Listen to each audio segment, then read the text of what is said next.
It started in a room with no windows, frosted glass doors, a security keypad outside, no nameplate, just a floor high enough above street level to not hear the noise of the city anymore. 10 men and 2 women sat around a table that gleamed with polish and silence. No one took notes. No one brought laptops. Only one had a folder, thin and black, marked with nothing but a red tab. This wasn't a planning session. This wasn't strategy. This was execution, the kind that leaves no fingerprints.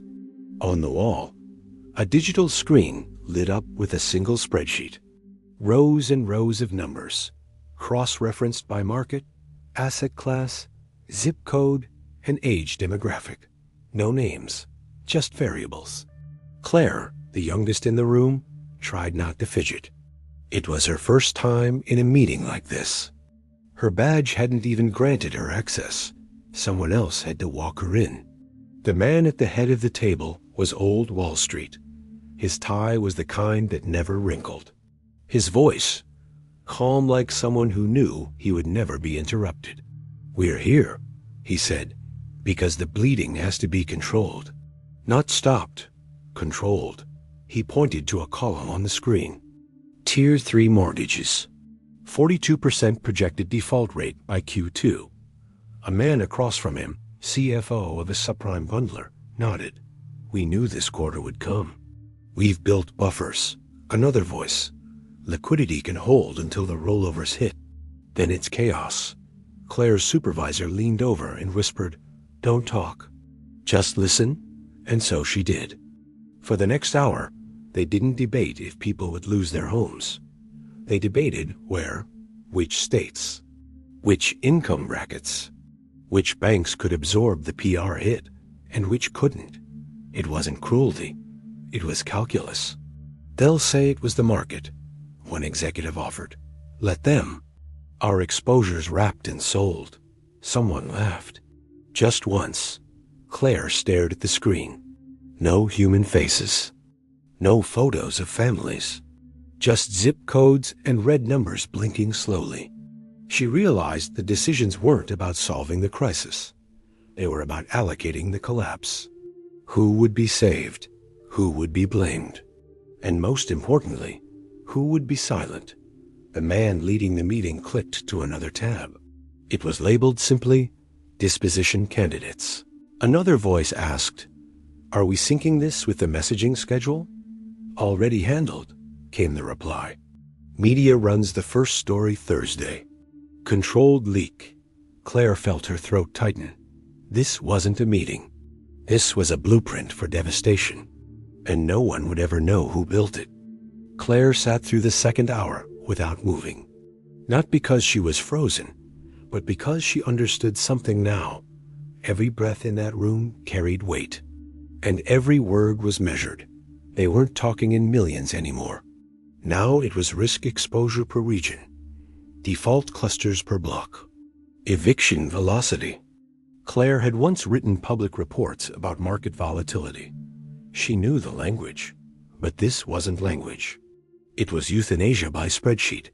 The screen showed color-coded zones. Red meant irreversible. Yellow meant potentially stabilizable. Green, and there were very few green, meant salvageable. The goal wasn't to stop the losses. It was to guide them, to let them happen in ways that wouldn't hurt the core holdings. One executive, a woman with steel gray hair and a voice that never cracked, pointed at a column labeled Vulnerability Index. "We prioritize Tier 2 assets in media-friendly districts. Evictions hit different when the zip code wears a suit." Laughter. Claire didn't join. The screen shifted again, now showing timestamps. Upcoming. Press briefings. Executive resignations. Leaked internal memos. A memo titled Unexpected Liquidity Shortfall, already scheduled for the following Tuesday. It was theater. Collapse disguised as coincidence.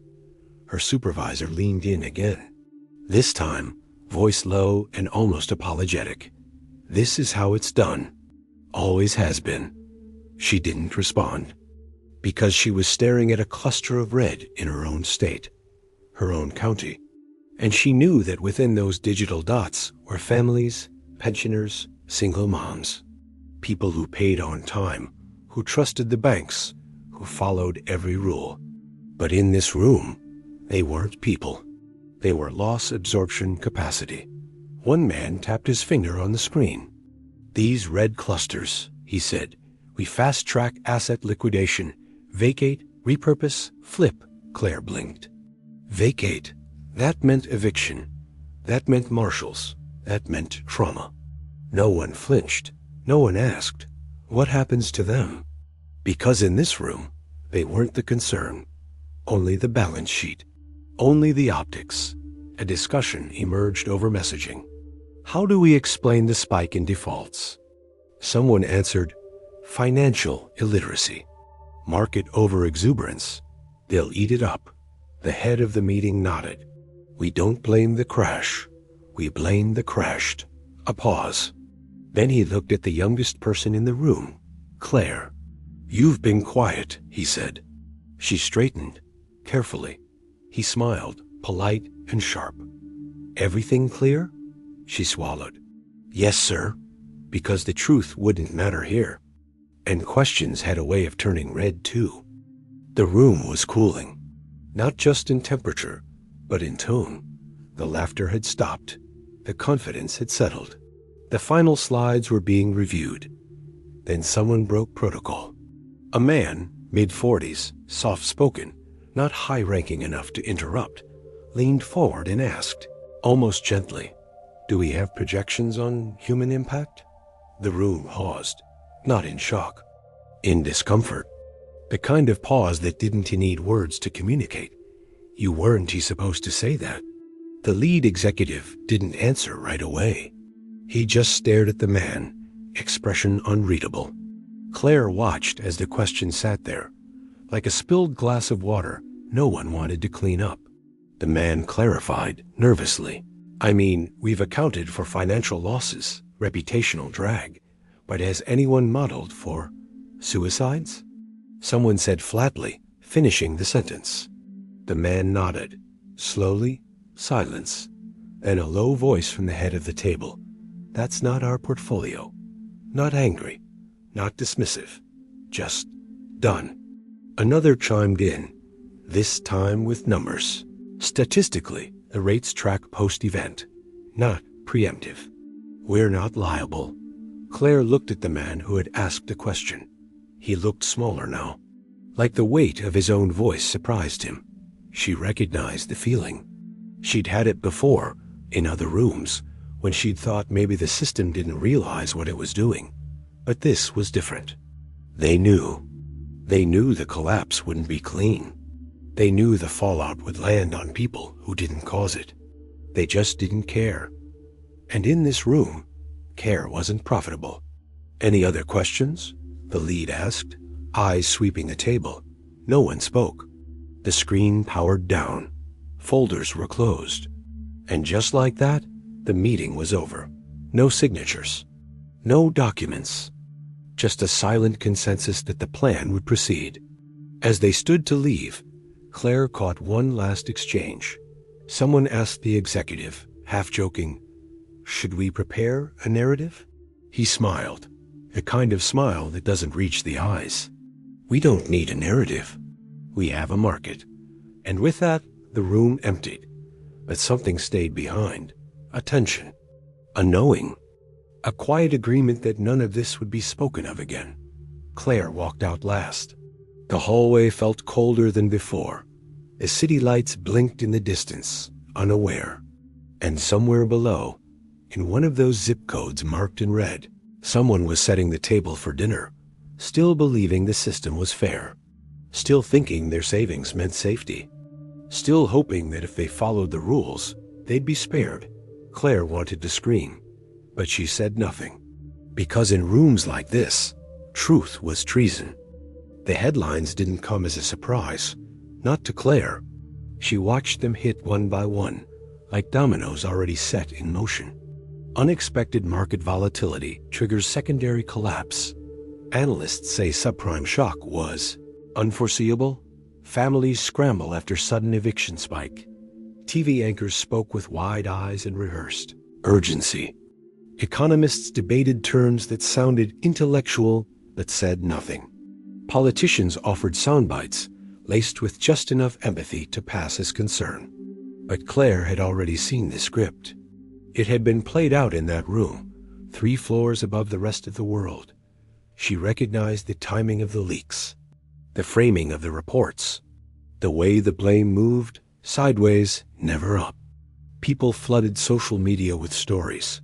Lost homes, eviction notices taped to doors at 5 a.m., bank accounts frozen without warning, families splitting up, children pulled from schools. Some were angry, some were confused, most were stunned. Claire was neither.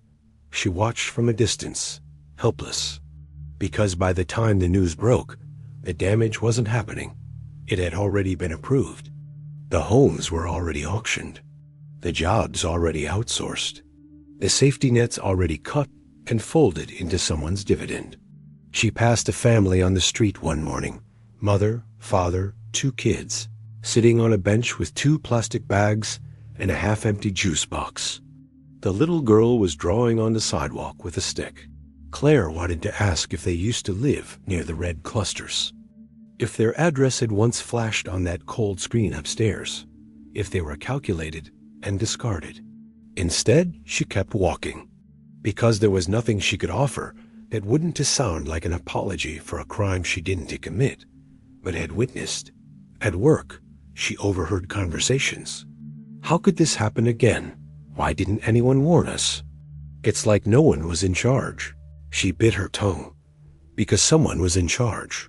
And they chose, deliberately, systematically, mathematically. The fallout wasn't a malfunction. It was an output, a result of people who'd been trained to treat loss as strategy and suffering as an acceptable variable. Claire began writing at night. Not a report, not a tell-all, just a record of what was said. Who was there? What was decided? And what was erased? Because someday, someone would ask again, how did this happen? And she wanted the answer to be more than just a headline. She wanted someone to know that there had been a room, a meeting, a plan. There was no press conference, no public record, no admission of guilt, just a slow return to normal for those who had never been touched. The stock market rebounded, banks rebranded, politicians moved on. But Claire couldn't, because every number she'd seen had a life behind it. And every decision made in that room had echoed into real homes, with real families, real despair. She began to wonder how many others knew. How many people in suits had walked into similar rooms, nodded through similar plans, and convinced themselves that impact was someone else's problem. No one had voted for this collapse. No one had agreed to sacrifice their neighborhood, their savings, their future.